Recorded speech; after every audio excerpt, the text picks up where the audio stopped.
The 39 Steps by John Buchan. Chapter 4. The Adventure of the Radical Candidate. You may picture me driving that 40 horsepower car for all she was worth over the crisp moor roads on that shining May morning, glancing back at first over my shoulder and looking anxiously to the next turning, then driving with a vague eye just wide enough awake to keep on the highway, for I was thinking desperately of what I had found in Scudder's pocket-book. The little man had told me a pack of lies. All his yarns about the Balkans and the Jew anarchists and the Foreign Office Conference were eyewash, and so was Karolides, and yet not quite, as you shall hear. I had staked everything on my belief in his story and had been let down. Here was his book telling me a different tale, and instead of being once bitten twice shy, I believed it absolutely. Why? I don't know. It rang desperately true, and the first yarn, if you understand me, had been in a queer way true also in spirit. The 15th day of June was going to be a day of destiny, a bigger destiny than the killing of a Dago. It was so big that I didn't blame Scudder for keeping me out of the game and wanting to play a lone hand. That, I was pretty clear, was his intention. He had told me something which sounded big enough, but the real thing was so immortally big that he, the man who had found it out, wanted it all for himself. I didn't blame him. It was risks, after all, that he was chiefly greedy about. The whole story was in the notes, with gaps, you understand, which he would have filled up from his memory. He stuck down his authorities too, and had an odd trick of giving them all a numerical value and then striking a balance which stood for the reliability of each stage in the yarn. The 3 names he had printed were authorities, and there was a man, Ducrosne, who got 5 out of a possible 5, and another fellow, Amersfoort, who got 3. The bare bones of the tale were all that was in the book. That and one queer phrase which occurred half a dozen times inside brackets. 39 steps was the phrase, and at its last time of use it ran 39 steps. I counted them. High tide, 10:17 p.m. I could make nothing of that. The first thing I learned was that it was no question of preventing a war. That was coming as sure as Christmas, had been arranged, said Scudder, ever since February 1912. Karolides was going to be the occasion. He was booked all right, and was to hand in his cheques on June 14th, 2 weeks and 4 days from that May morning. I gathered from Scudder's notes that nothing on earth could prevent that. His talk of Epirote guards that would skin their own grandmother was all billy-o.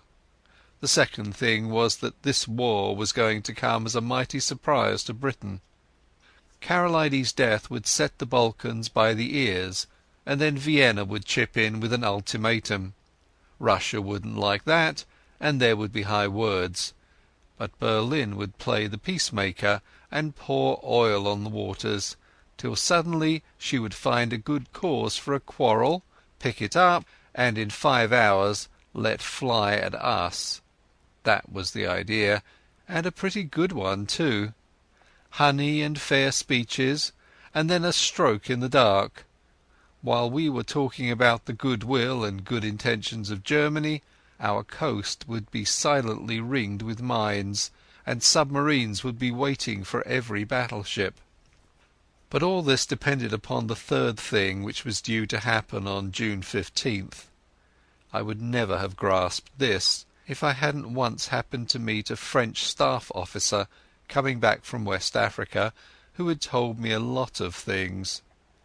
One was that, in spite of all the nonsense talked in Parliament, there was a real working alliance between France and Britain, and that the 2 general staffs met every now and then and made plans for joint action in time of war.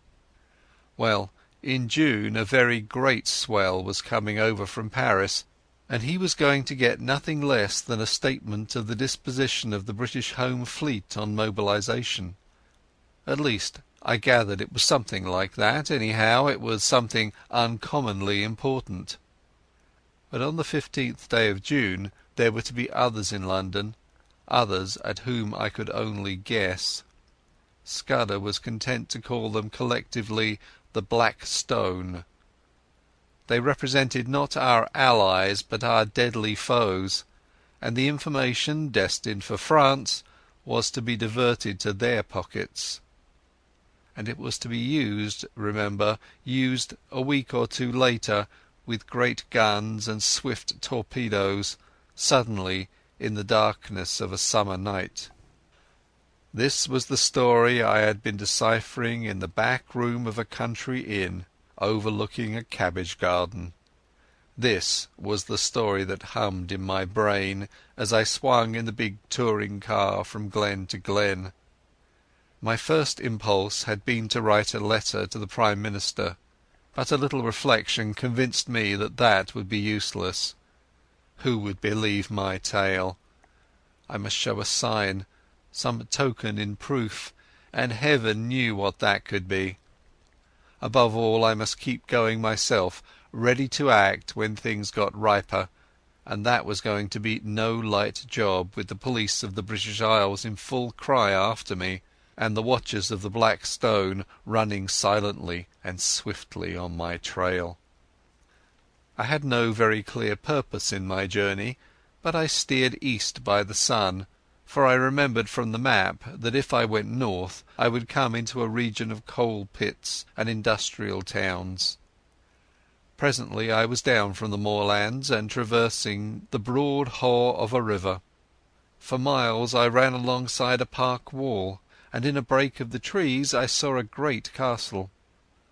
I swung through the little old thatched villages and over peaceful lowland streams, and past gardens blazing with hawthorn and yellow laburnum. The land was so deep in peace that I could scarcely believe that somewhere behind me were those who sought my life.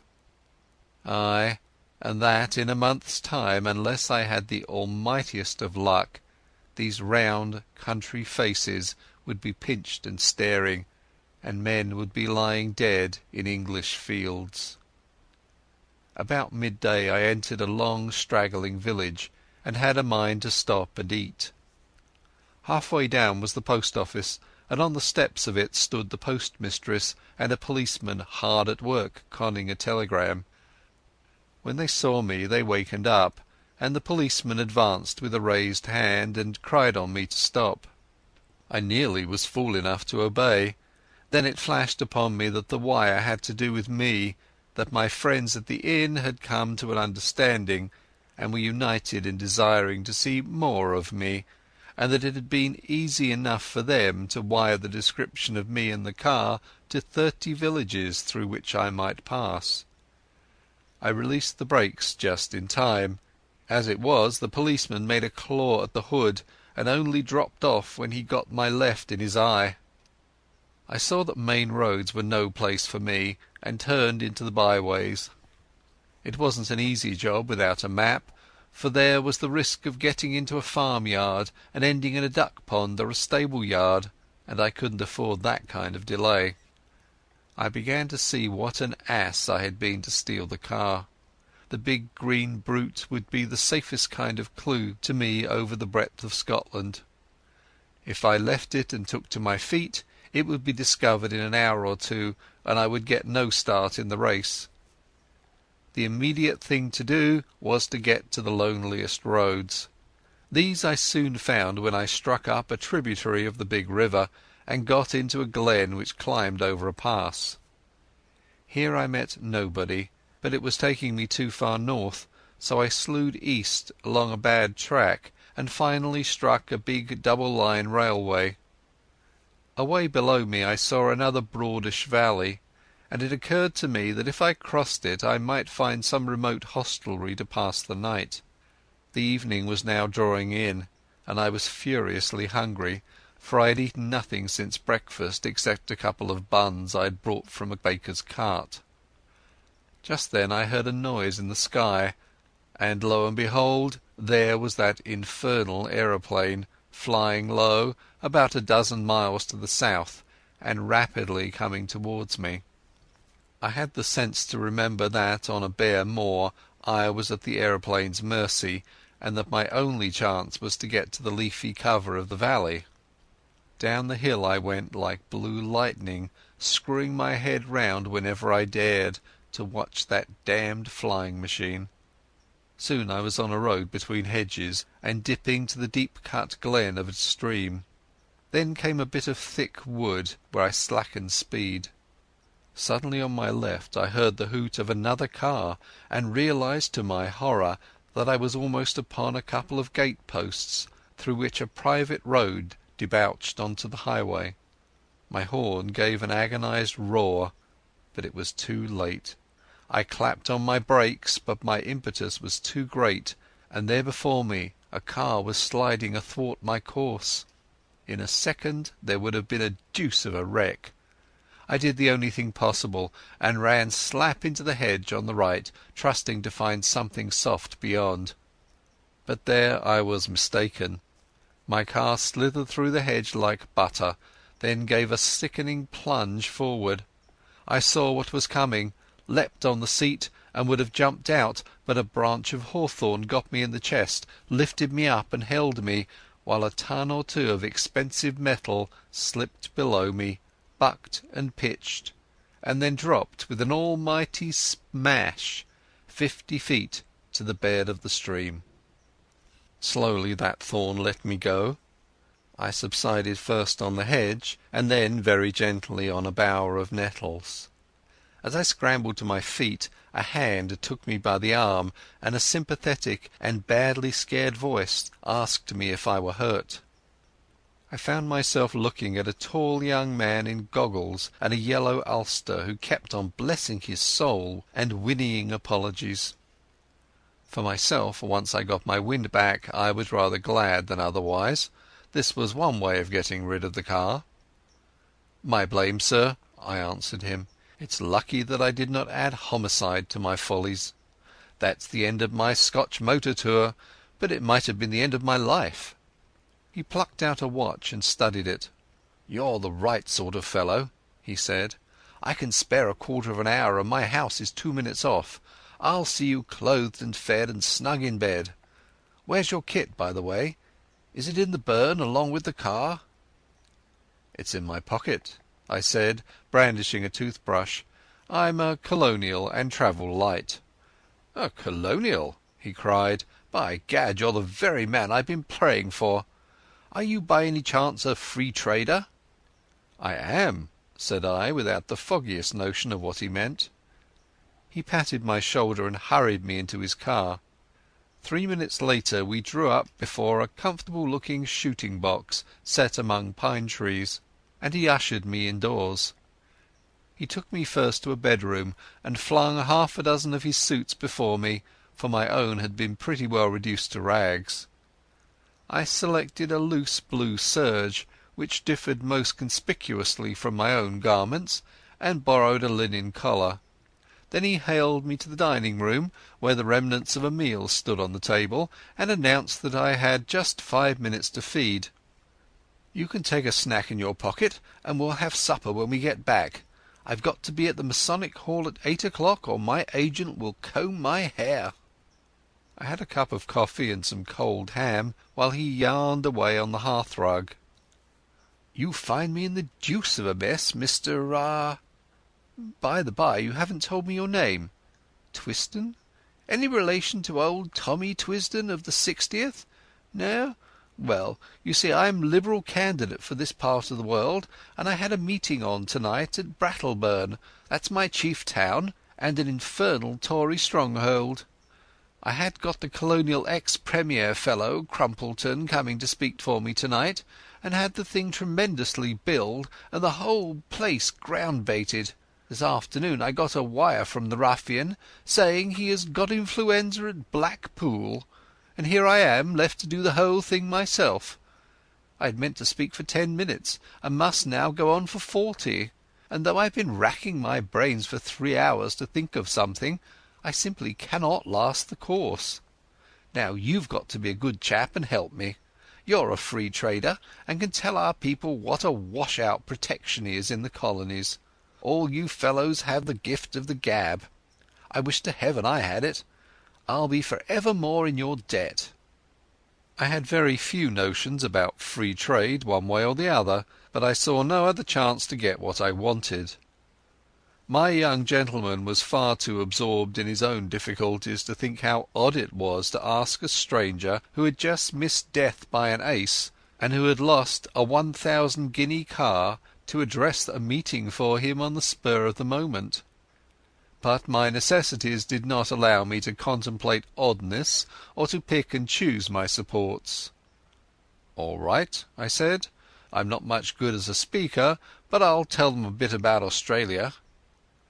At my words the cares of the ages slipped from his shoulders, and he was rapturous in his thanks.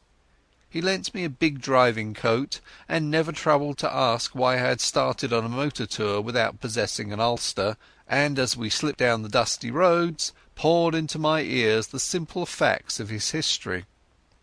He was an orphan, and his uncle had brought him up.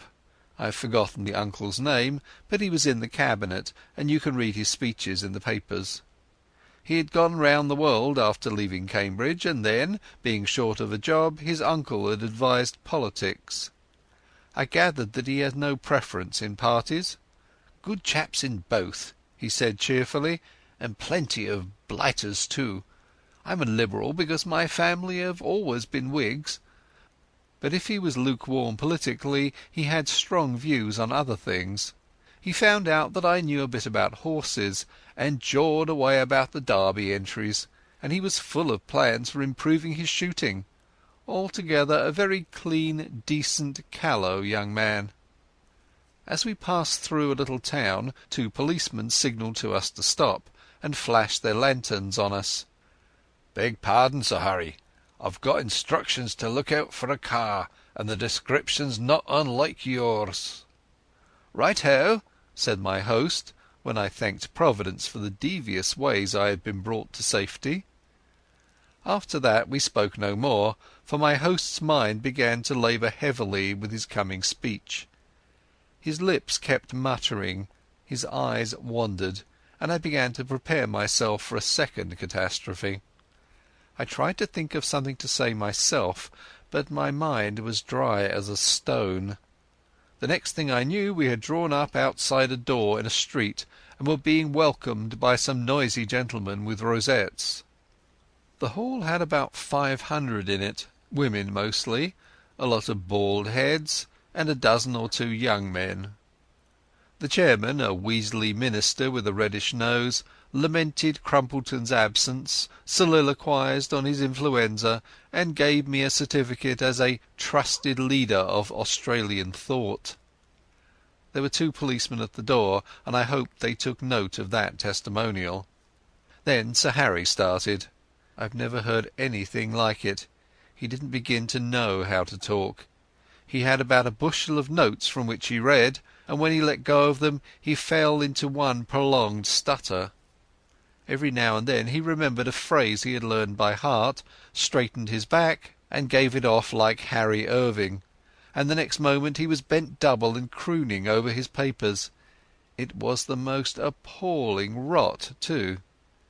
He talked about the German menace, and said it was all a Tory invention to cheat the poor of their rights and keep back the great flood of social reform, but that organised labour realized this and laughed the Tories to scorn.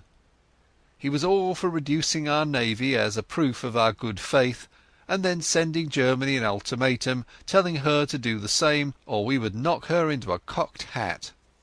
He said that, but for the Tories, Germany and Britain would be fellow workers in peace and reform. I thought of the little black book in my pocket. A giddy lot Scudder's friends cared for peace and reform.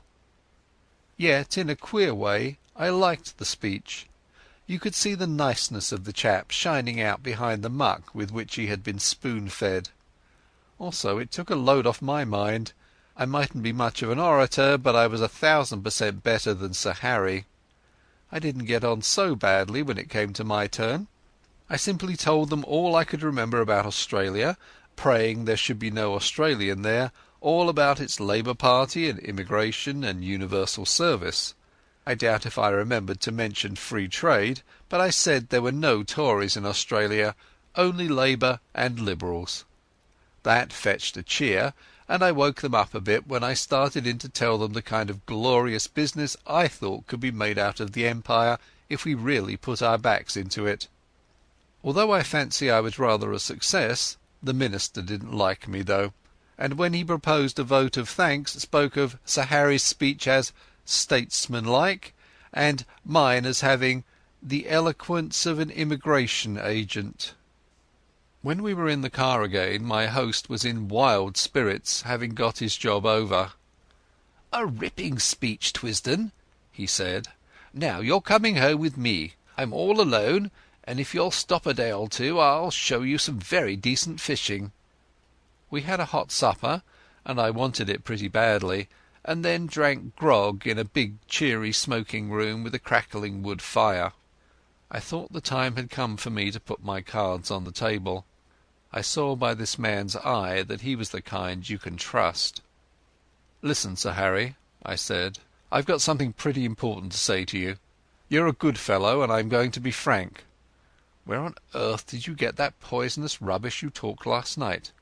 His face fell. "Was it as bad as that?" he asked ruefully. "It did sound rather thin. I got most of it out of the Progressive magazine and pamphlets that agent chap of mine keeps sending me. But surely you don't think Germany would ever go to war with us?" "Ask that question in 6 weeks and it won't need an answer," I said. "But if you'll give me your attention for half an hour I'm going to tell you a story."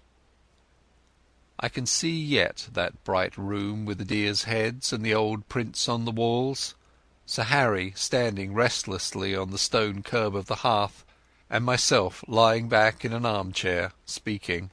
I seemed to be another person, standing aside and listening to my own voice, and judging carefully the reliability of my tale.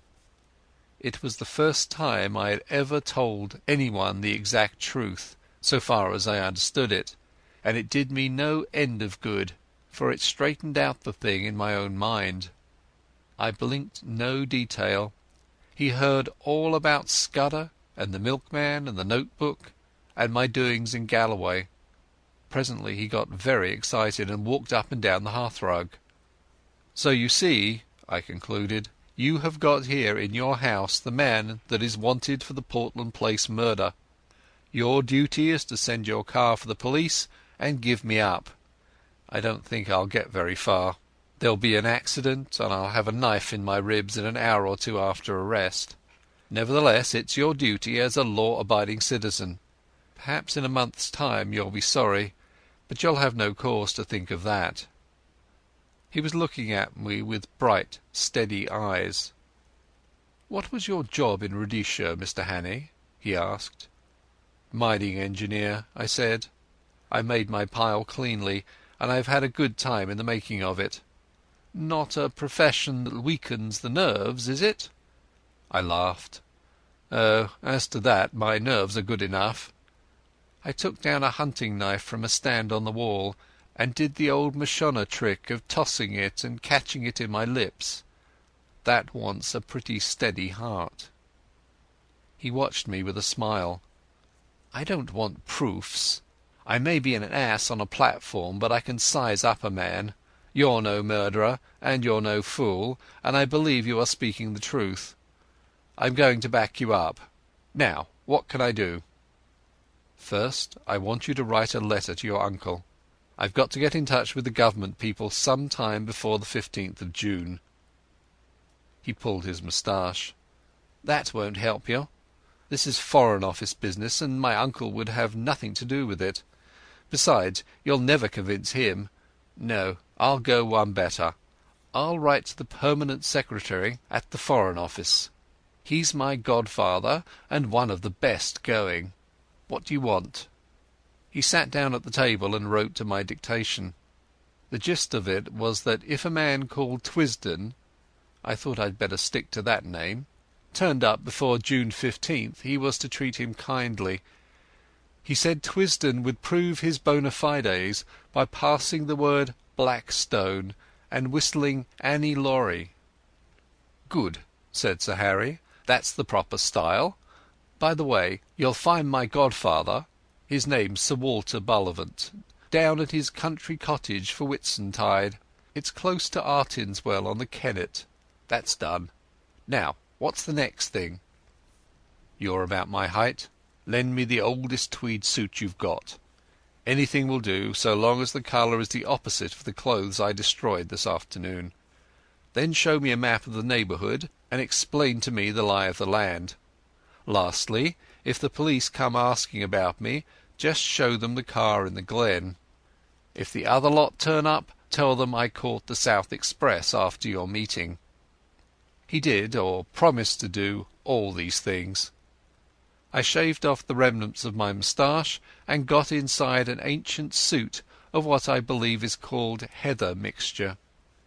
The map gave me some notion of my whereabouts and told me the two things I wanted to know: where the main railway to the south could be joined, and what were the wildest districts near at hand. At 2 o'clock he wakened me from my slumber in the smoking-room armchair and led me blinking into the dark starry night. An old bicycle was found in a tool shed and handed over to me. "First turn to the right up by the long fir wood," he enjoined. "By daybreak you'll be well into the hills. Then I should pitch the machine into a bog and take to the moors on foot. You can put in a week among the shepherds and be as safe as you were in New Guinea." I pedalled diligently up steep roads of hill gravel till the skies grew pale with morning. As the mists cleared before the sun, I found myself in a wide green world of glens falling on every side, and a far-away blue horizon. Here, at any rate, I could get early news of my enemies. Chapter 5